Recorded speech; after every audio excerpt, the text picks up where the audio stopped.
Desgraciadamente se ha perdido el sentido de pecado en la sociedad, y esto tiene trágicas consecuencias, porque está en juego la gloria de Dios y la salvación de las almas. Vamos a hablar en profundidad del pecado según las enseñanzas de Santo Tomás de Aquino, y estamos aquí con el doctor Eudaldo Forment, experto en Santo Tomás de Aquino. ¿Podría empezar, doctor, definiendo qué es pecado? Sí, el pecado es una transgresión, es decir, un no cumplimiento voluntario de la ley de Dios. Quiero advertir dos cosas. La ley de Dios se manifiesta en nuestra conciencia, es decir, en las leyes morales que están en nuestro entendimiento, que nos las ha impreso Dios, y luego también en el Decálogo, en los 10 mandamientos. De manera que todo el mundo puede conocer esta ley de Dios. Y luego, cuando he hablado de un no cumplir, de un no querer y no hacer lo que Dios manda, pues indica Santo Tomás y siempre toda la tradición que hay que hacerlo, esta transgresión, con una advertencia clara del entendimiento y con un consentimiento también de la voluntad. Es decir, hay que hacerlo con plena advertencia del entendimiento y con un consentimiento de la voluntad. Una cosa es pensarlo y otra es consentir o hacerlo. Y entonces estamos ante el pecado. ¿Podría profundizar un poco en las causas del pecado? Bueno, las causas del pecado, se podría decir, siguiendo a Santo Tomás, por supuesto, que son tres. Primero, nosotros mismos, porque nuestra libertad, pero es una libertad que está menguada, que está muy disminuida, precisamente por la herencia del pecado original, que somos, como decía Santa Teresa de Jesús, todos los hombres somos como ciegos y tullidos, es decir, nuestra mente pues está llena de tinieblas, no ve, y nuestros miembros no pueden andar como deberían hacerlo, porque por esta herencia que tiene la naturaleza humana del pecado de nuestros primeros padres. Y luego nuestra libertad está afectada por nuestros pecados propios, que se van acumulando y van haciendo pues, de que tengamos cada vez una mayor tendencia al pecado. Luego está el demonio, que nos tienta, que nos quiere hacer pecar.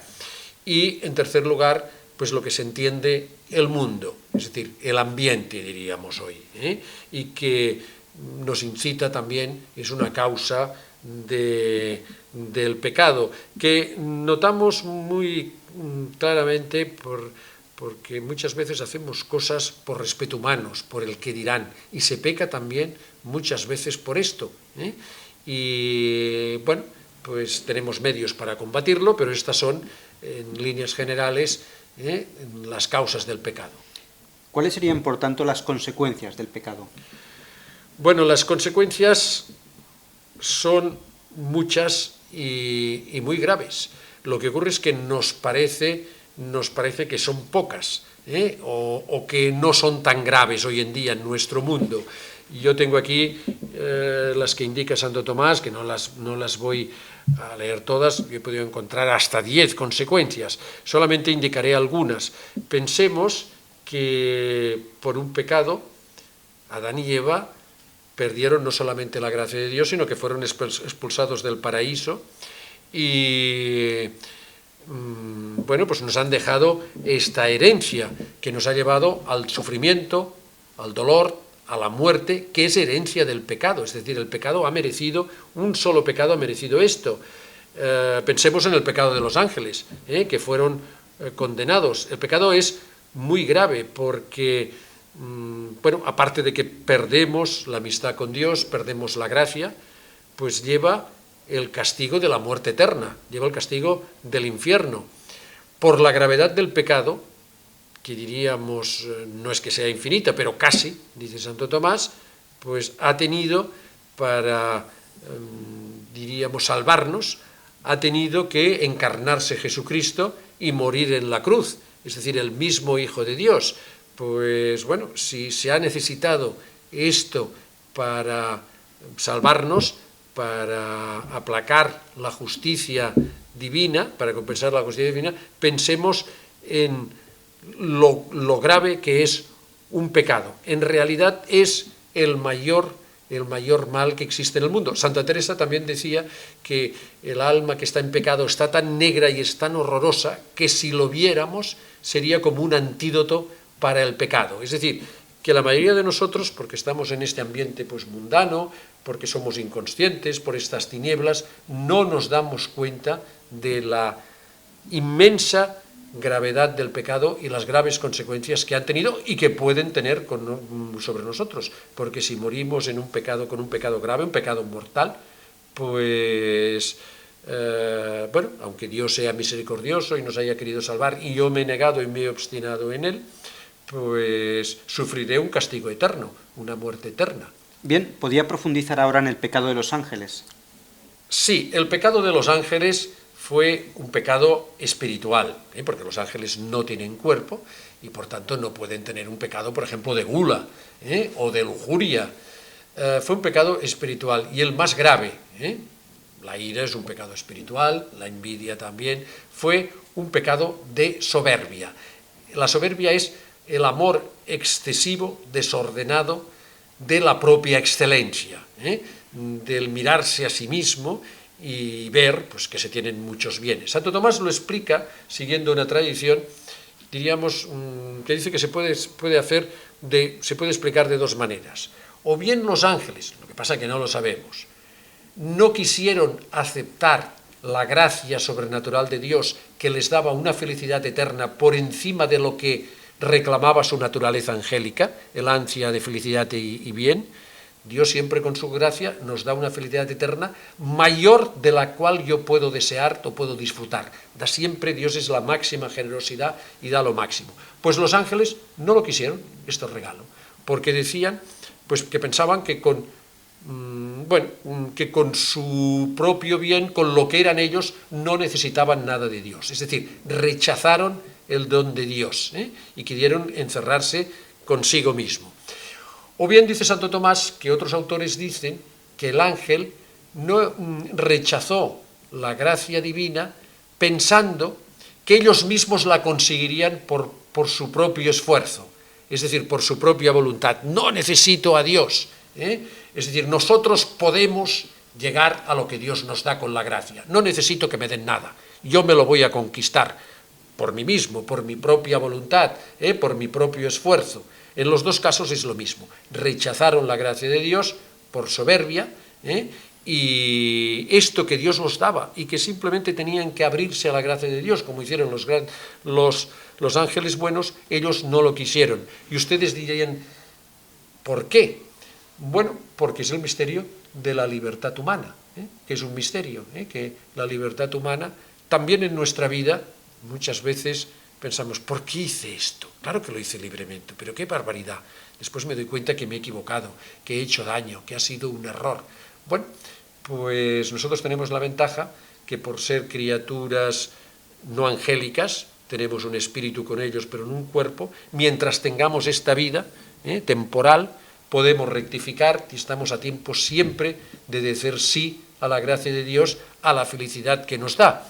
Los ángeles, su voluntad quedó fijada. Ellos están fuera del tiempo, decidieron esto y han quedado allí y por esto pues están sufriendo el castigo eterno, por soberbia, rechazado la gracia de Dios. Y dirán, bueno, ¿y por qué lo hicieron? Bueno, porque se pensaban que eran como Dios, o querían ser como Dios, no tener que recibir nada, no quiero que me den nada, yo me lo hago por mí mismo. Esta es la actitud soberbia, esta es la actitud satánica, y que el hombre pues también es tentado a veces con este pecado tan grave de soberbia. Vamos a profundizar ahora en el pecado de nuestros primeros padres. Sí, el pecado de nuestros primeros padres fue distinto, explica Santo Tomás, que el de los ángeles. El de los ángeles fue de voluntad. Yo, por mi propia voluntad, por mi propio esfuerzo, yo me voy a hacer a mí mismo, yo voy a conseguir el cielo, no necesito que Dios me lo dé. El ángel quería ser como Dios, pero sabía que esto era imposible, porque era una criatura, y Dios es el único ser que es no creado, que no ha recibido, que es don, que él no ha recibido nada de nadie y el ángel ha recibido su ser. Pero el hombre, que tiene una inteligencia más limitada, nuestros primeros padres, el pecado fue no de la voluntad, sino que fue del entendimiento, incitados por la mentira del diablo, que les dijo que tendrían una inteligencia como Dios, cosa que el ángel no tuvo esta tentación, porque era más inteligente y sabía que era imposible. El hombre sí que cayó en ella. ¿Y por qué quería tener una inteligencia como Dios? Pues para decidir lo que está bien y lo que está mal, para conocer la ciencia del bien y del mal. Es decir, era el hombre el que decidiría lo que está bien y lo que está mal. Él se daría, no necesitaba las leyes de Dios, porque claro que se necesita seguir unas leyes, pero él las decidiría por sí mismo. Las leyes de Dios no interesaban, sino que él iba a decidir lo que está bien y lo que está mal, y por tanto, pues bueno, con esto sería feliz. En el fondo es lo mismo, la felicidad se la debería a sí mismo. Es lo que está en el fondo de todo pecado. Es decir, no, la ley de Dios a mí no me interesa, yo creo que esto es así, o que tendría que ser así. Yo sigo, decimos a veces nuestra propia conciencia, y esto no es la propia conciencia, porque la conciencia es aplicar una ley. Cuando decimos yo sigo mi propia conciencia, muchas veces queremos decir, mi conciencia está regida por unas leyes que me he creado yo a mí mismo. Yo decido lo que es el bien y lo que es el mal. Al mismo tiempo, quiso conocer también, que no está en manos del hombre, que explica Santo Tomás, quiso conocer su futuro, que está en manos de Dios. Es decir, quiso saber lo que les tenía que acontecer. Su futuro estaba muy claro. La ley de Dios es para el bien del hombre, para la felicidad, aunque nosotros no lo veamos. A veces hemos oído decir, lástima que esto sea pecado. Es una barbaridad tan grande, tan absurda, porque en el pecado está el dolor, está el sufrimiento, está la amargura. Que el pecado sea un bien, y que por tanto hay que pensar lástima, esto es un engaño diabólico, es mentira. Donde está la felicidad, donde está la paz, donde está el bien, es en el cumplimiento de la ley de Dios.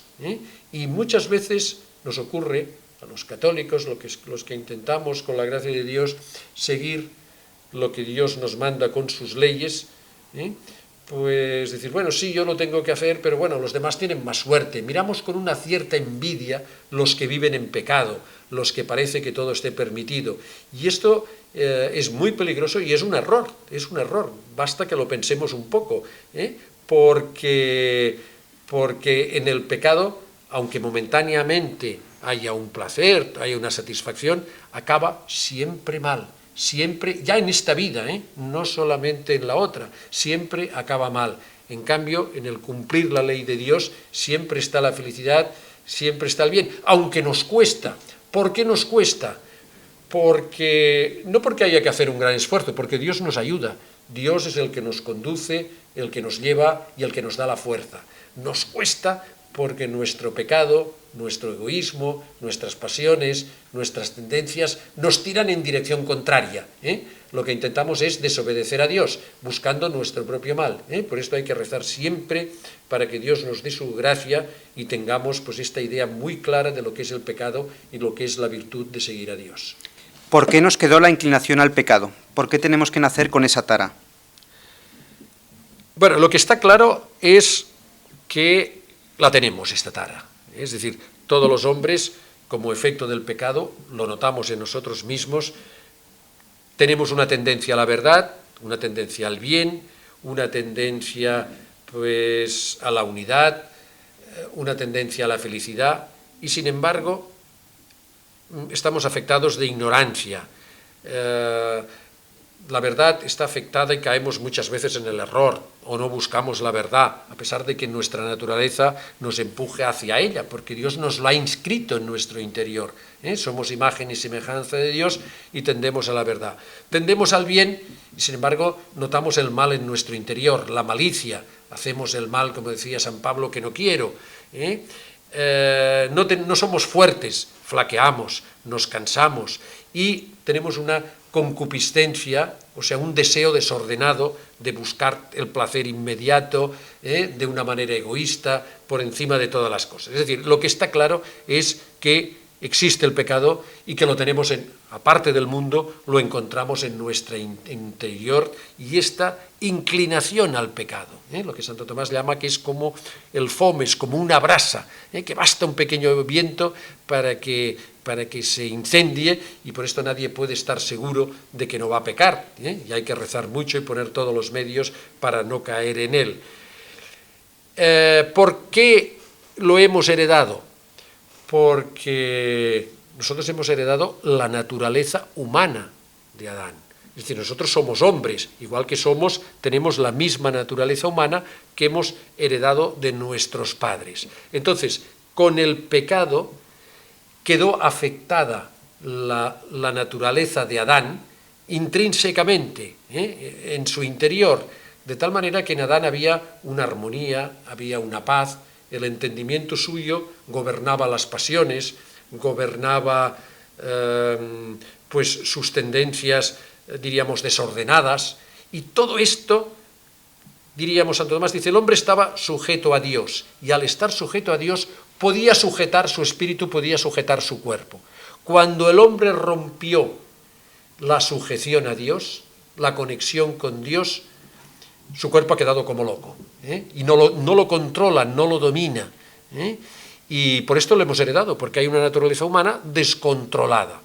Esto es tan así que lo vemos en la sociedad. Cuando la sociedad se aparta de Dios, no hay manera de regirla, no hay manera de que funcione con armonía, con paz.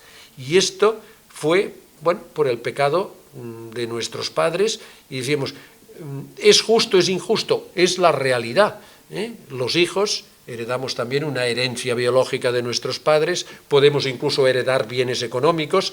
No se trata de justicia e injusticia, es de la naturaleza humana que hemos recibido así. Claro, sería injusto, bueno, no sería injusto, lo correcto, el hombre actual es pecador, y merece el castigo, porque somos de esta familia, la familia humana.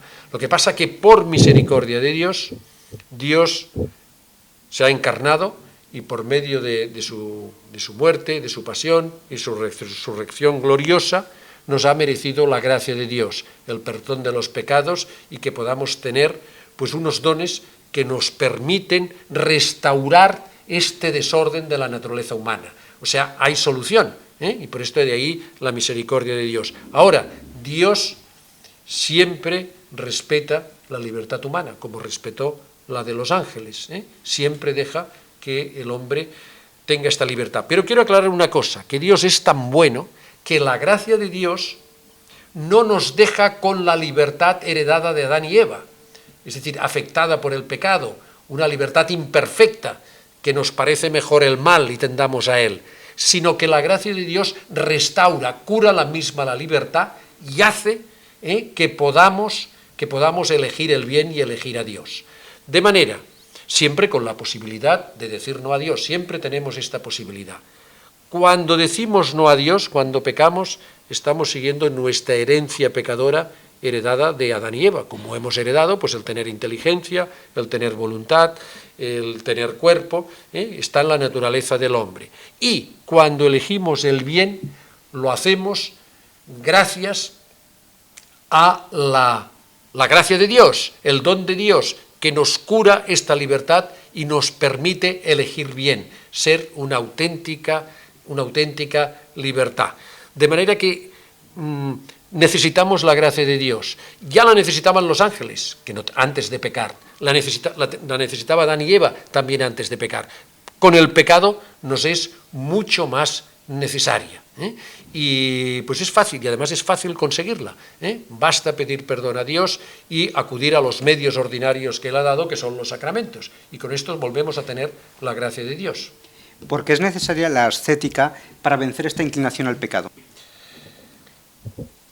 La ascética es necesaria en nuestro mundo nos parece que es una cosa absurda, una cosa medieval, es decir, el negarse, el hacer, vamos a decir en un lenguaje más sencillo, en dominar nuestra voluntad, en hacer sacrificios, en privarse, por ejemplo, ayunar, en privarse de gustos legítimos, de cosas que son correctas. Es decir, bueno, ¿y por qué el mortificarse de esta manera? ¿Es que Dios necesita de estos sacrificios, de estas privaciones, de estas negaciones, que lo pasemos mal? No, quienes lo necesitamos somos nosotros. Y los necesitamos precisamente porque por el pecado original tenemos una tendencia a lo material, al peso que nos aparta del Espíritu, de Dios. Es decir, he dicho antes que hay un desorden y tendemos pues a las cosas materiales, a disfrutar solamente el presente, tendemos al egoísmo solo para mí. El egoísmo es fruto del pecado original. Yo soy mi propio Dios, yo quiero solo lo mío, yo soy lo más importante. Y entonces olvidamos, incluso a algunos les lleva a negar algo que es patente, que tenemos un espíritu, que por esto tenemos inteligencia, por esto amamos, por esto tenemos libertad, por esto hablamos, cosa que no tienen los animales. Por eso tenemos una cultura. Esto que es tan patente, algunos lo niegan y creen que el hombre es solamente materia, como decía uno, el hombre es solamente lo que come, que el hombre no tiene libertad, que es puro barro, es pura materia, y esta tentación, esta tendencia a pegarnos a lo que no somos, y a lo que nos arrastra a este desorden, pues se combate con el ascetismo, porque nos hace ver que esto no es lo más importante, que el comer, que el dormir, que el placer, que esto no es lo más importante y que tenemos un espíritu, y entonces para dominar nuestra voluntad y recordarnos que somos seres espirituales, aunque tenemos un cuerpo, pero el espíritu tiene que dominar a la materia. Por esto se vive la vida estética. La estética no es solamente propia del cristianismo, lo tienen también, lo han enseñado filósofos, religiones, pues que intentan encontrar a Dios, pero que están apartadas porque es de sentido común, que el hombre no puede dejarse arrastrar por aquello a lo que tiende por el pecado original y por el pecado propio, que es la materia, lo corpóreo. Háblenos ahora de los grados del pecado hasta llegar a la obstinación final. Sí, voy siguiendo también algunas de mis notas para no apartarme de Santo Tomás. Bueno, desde siempre en el cristianismo se ha distinguido entre dos grados de pecado, el pecado mortal y el pecado venial. El pecado mortal es cuando la materia es muy grave y bueno, pues se hace, pues esto, como he dicho, con plena advertencia, con pleno consentimiento. El pecado venial es de materia leve, pero, teniendo en cuenta que somos imperfectos, y no hay en el pecado, hay una diferencia muy importante, en el pecado venial no hay la intención, de apartarse de Dios, de quedar fuera de la ley de Dios, y es simplemente fruto pues, de una debilidad, de una imperfección, por ejemplo, pues pecados, pues, pequeños pecados pues, de vanidad, pecados de gula, que uno se haya pasado con la comida. No es pecado mortal, no es muy grave, es un pecado leve, pero cuidado, que son pecados, por ejemplo, la gula es un pecado capital. Capital quiere decir que nos puede llevar a otros pecados, que se empieza el pecado es toda una cadena, que nos va arrastrando, se empieza por un eslabón y van siguiendo las demás. Es decir, que hay que evitar también los pecados veniales, aunque sea muy difícil porque somos imperfectos, aunque con la gracia de Dios lo podemos todos.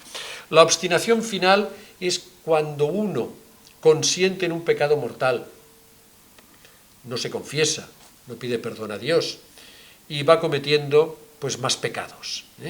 Es decir, y para Santo Tomás, sin la gracia de Dios es imposible no cometer pecados mortales. Es decir, todo hombre peca mortalmente en algún momento. Se necesita la gracia de Dios. Es decir, no se puede cumplir toda la ley de Dios, la ley racional, todos los preceptos en un grado perfecto. Se necesita la gracia de Dios. Es decir, sin la gracia de Dios no se puede ser santo, no se puede ser totalmente bueno.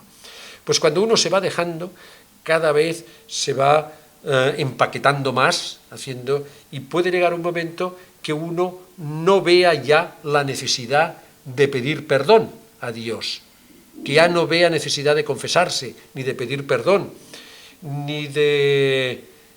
Bueno, una manera de pedir perdón, y personas que seguro que se han salvado, es que en el momento de la muerte, pues pida perdón a Dios, que diga simplemente estas 3 palabras: Dios mío, perdóname.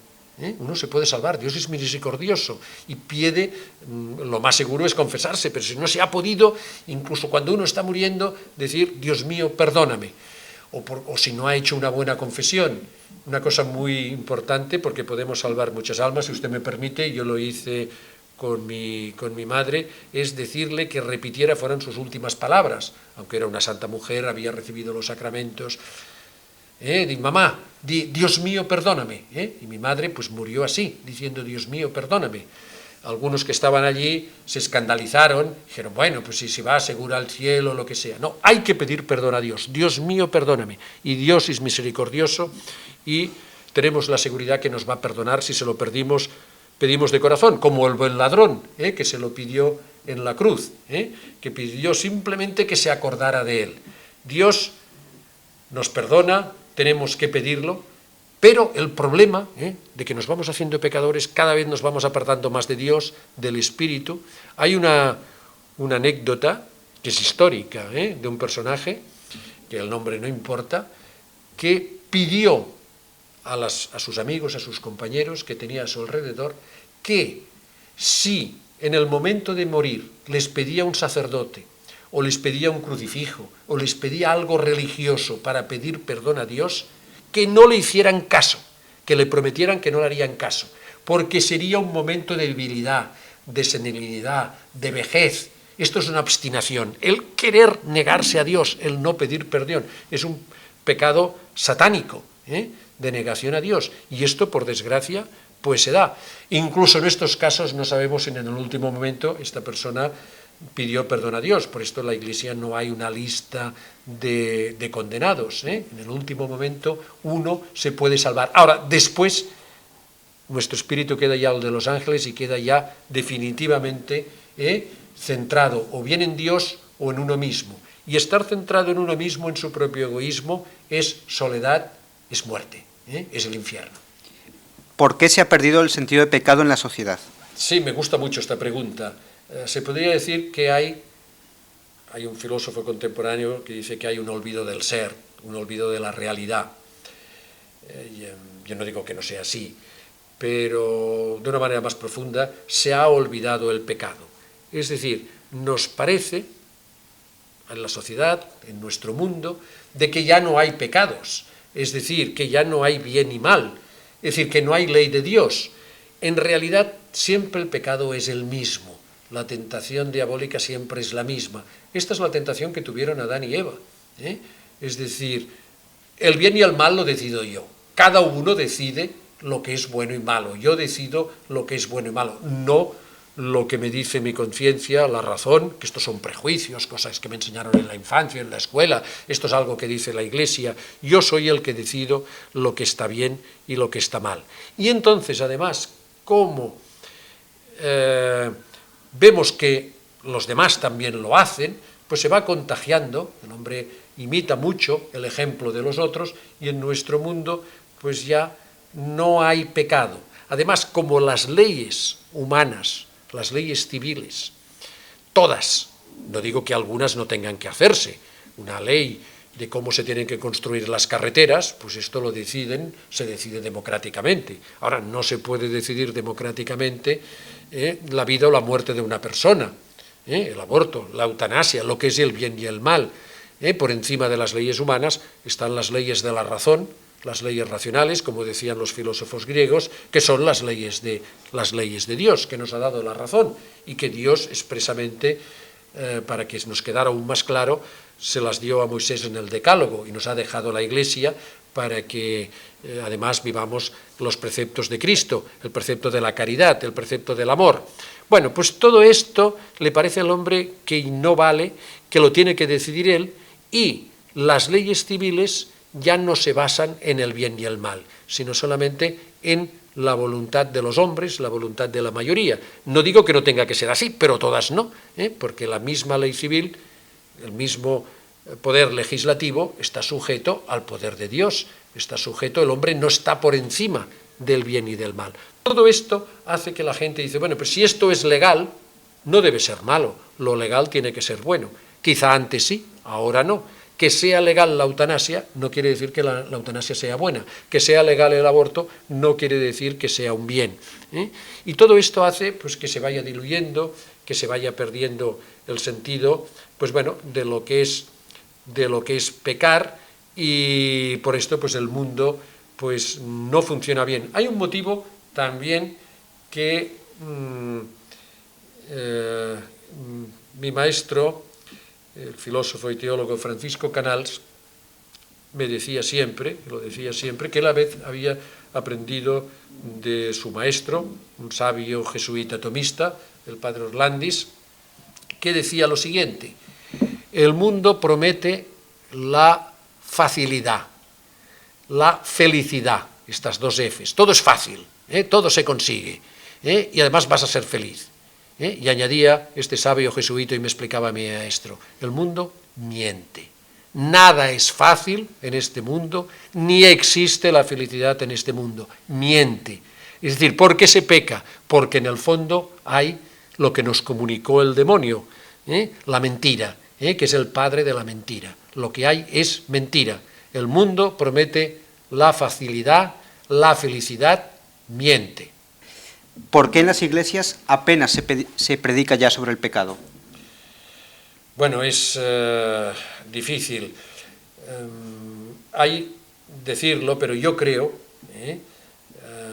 que como hay cada vez más, el mundo está más secularizado, existen más tinieblas, existe más pecado, y esto no es ser pesimista, es ser realista, pues se acude menos a la Iglesia, es decir, va disminuyendo, sobre todo en algunos países, los países europeos, se va disminuyendo la asistencia religiosa, y más en algunas tradiciones cristianas distintas de la católica, que aún se conserva muy bien. Las tradiciones pues, protestantes, pues esta asistencia va disminuyendo. Hoy leía, por ejemplo, que los anglicanos este año han perdido pues, más de un 12% de asistencia a los oficios religiosos. Entonces, los que están al frente de estas comunidades, de las parroquias, piensan que si se les explica la realidad, si son muy duros, pues, o lo que a ellos les parece duros, entre comillas, pues no van a asistir los fieles. Y entonces intentan, diríamos, si me permite hacer una cosa más light, más dulcificada, más sencillita, y no dicen toda la verdad, con muy buena intención. Yo creo que no es este el camino. El camino, por ejemplo, y miren que era duro, y no era nada prudente y no seguía las leyes de este mundo, era el camino del Padre Pío, este gran santo del siglo XX, que sus sermones no eran ni lo que decían las confesiones a los fieles, no era para agradarlos, para que salieran contentos, les decía la verdad. Y esto, a la larga, es lo que la gente quiere, que le digan la verdad, y que si uno es pecador, pues le digan que ha pecado, que aquello es pecado, pero que tiene el remedio, que es confesarse, pedir perdón, volver a Cristo, enmendarse, necesitar de su gracia para no hacerlo más, y yo creo que este es el camino. Lo que pasa que también hay una ocurre, que el mundo está, diríamos, tan lleno de pecado, que como se ha perdido ya la sensación de pecado, solamente se notan sus efectos. Y uno de los efectos del pecado es la desesperación. El mundo está lleno de desesperación, está lleno de falta de esperanza. Y por esto, a veces, lo que se intenta predicar, pues bueno, de que hay una esperanza, que por esto hay que acudir a la misericordia de Dios, sin recordar directamente el pecado. Aunque Dios es misericordioso y hay perdón porque hay pecado. No habría misericordia de Dios, no habría perdón sin pecado. Si no hubiera pecado, no hubiera falta, ¿qué habría que perdonar? ¿Qué habría que tener misericordia? De manera que yo creo que siempre lo mejor es con la verdad. Una verdad y de pecado que se habla mucho en el catecismo de la Iglesia Católica, en el nuevo catecismo. O sea, simplemente siguiendo el catecismo, siguiendo las enseñanzas del Papa, si se predicara esto, pues no habría que tener ningún complejo. Y yo creo que además la gente acudiría más a la Iglesia, porque la gente lo que va a la Iglesia es para que le muestren a Dios, para que le pongan en contacto con Él y para que le quiten el pecado, para que le perdonen los pecados, no para, diríamos, oír comentarios de la prensa o de la actualidad o para decirle que tiene que ser buena persona. Esto ya lo sabe. Ya como colofón, háblenos de aquella que fue concebida sin pecado, de la Santísima Virgen. ¿Cómo nos ayuda su devoción a no pecar y a salvarnos? Sí, la Santísima Virgen es una mujer que fue llena de gracia, y por esto, por tener tanta gracia, con plena libertad, con auténtica libertad, pudo decir el fiat porque estaba llena de gracia, la gracia le regeneró, le curó su libertad y eligió ser Madre de Dios, y gracias a ella nosotros hemos recibido el perdón de Dios, la misericordia de Dios y nos podemos salvar. De manera que nuestra salvación se la debemos a la Virgen. Pero ella no solamente es Madre de Dios y aquel sí, sino por voluntad también de Cristo, como se lo dijo en la cruz, muriendo, a ella y a San Juan, es nuestra madre, es nuestra mamá. Y por esto no nos deja nunca. Y ella comprende muy bien nuestras miserias, porque es mujer. Cristo también nos comprende porque es hombre. Pero bueno, Cristo tiene una naturaleza divina, tiene naturaleza humana y naturaleza divina unidas en la persona del Verbo, la única persona del Verbo, pero diríamos la Virgen en este sentido es más igual a nosotros, es como nosotros, y ella nos comprende muy bien y es nuestra madre. Y por esto no nos deja nunca. Pensemos aquello que le dijo y que dice en muchas apariciones, pues a San Juan Diego, a San Juan Dieguito, no estoy aquí que soy tu madre, no estoy aquí yo, que está ella, está siempre. Pensemos una cosa, y quizá podríamos terminar encomendándonos a ella, que es abogada y refugio de los pecadores, que somos nosotros, todos somos pecadores. Es nuestra defensora. Vamos a tener un juicio justo de Dios, misericordioso y justo, pero vamos a tener al mejor abogado del mundo, que no se paga con dinero. Nos va a defender en el juicio particular, nos va a defender nuestra madre. En los juicios humanos no permiten que la madre de un culpable, de un asesino, le defiendan, porque le declararía inocente, seguro. Pues Dios lo permite, que sea la Virgen María quien nos va a defender. Y que cuando veamos todo muy negro, que nos veamos sucios por el pecado, que no podemos salir, ella es nuestro refugio. Que estamos en la tormenta de este mundo, es el gran refugio. Por esto, un signo de predestinación, un signo de salvación, como decía el gran teólogo Rollo Marín, es la devoción a la Santísima Virgen, que se expresa de la mejor manera con el rezo del rosario. Por esto, la mayoría, mi madre, por ejemplo, que ha hablado de la muerte de mi madre, murió con el rosario en la mano, y es bueno que los difuntos tengan el rosario, y es muy bueno, mejor, que recemos todos el Santísimo Rosario cada día. Muchas gracias, doctor Forment. Espero que este espacio de Butacas Vacías les haya ayudado a tomar conciencia de lo que es el pecado, de su gravedad y, sobre todo, a obrar en consecuencia.